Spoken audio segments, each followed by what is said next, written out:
Okay, today we're going to make pom-poms. Love them or hate them. You're either in one camp or the other.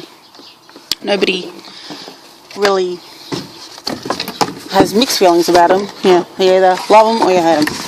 Okay, for the purpose of the Valentine Beanie, we have a pom-pom on top. So what we need, I tend to use the lid of a Vegemite jar. So Aussie am I. And a pen. So you just need to make sure that you run around one and two. Your two circles need to be exactly the same. This is really important because they're going to be placed on top of each other.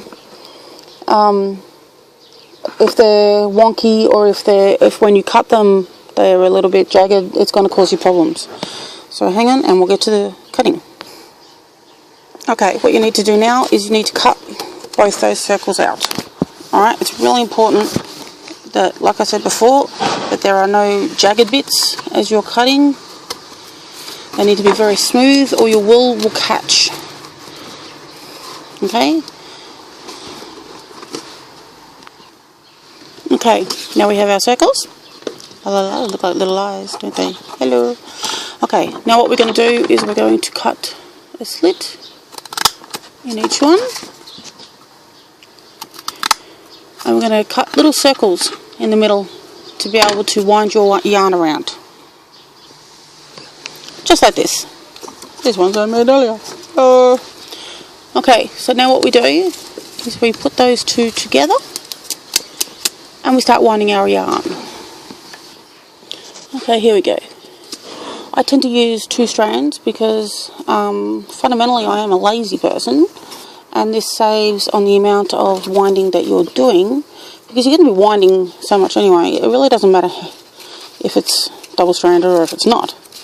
So you just keep winding and winding and winding. Sorry, a bit out of view there. Just keep winding and winding and winding. This is the boring bit.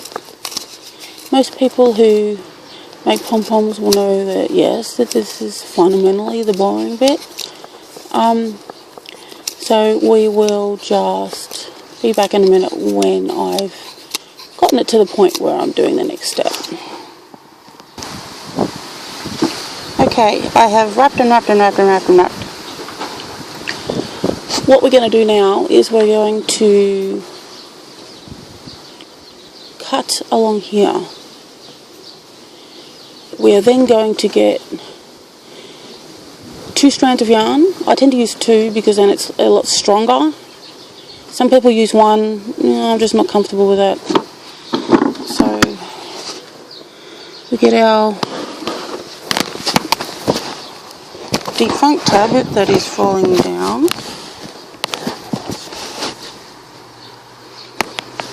So I'm going to get a different technique to do this. Okay, go through.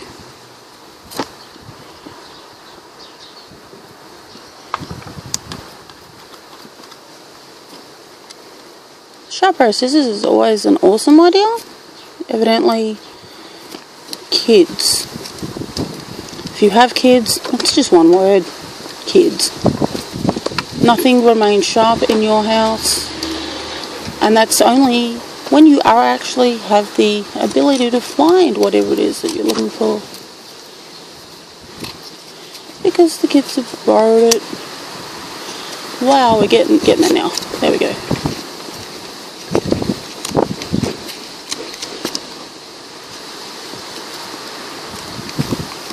Now the more yarn you wrap around your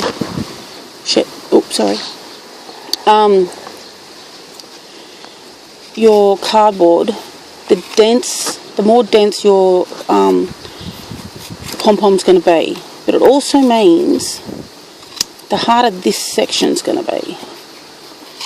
If you're quite happy with that, go for your life. But yeah, like I said, it's going to be a little bit difficult. I freaking love the colour of this yarn.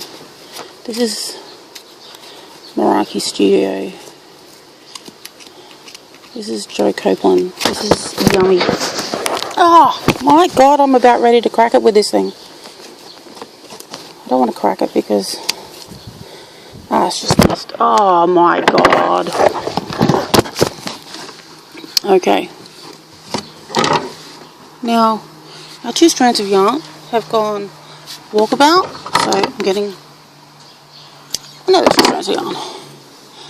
See, when I first started this video it was fine, but now it's windy and all this kind of stuff, but the kids are at school finally, so yeah.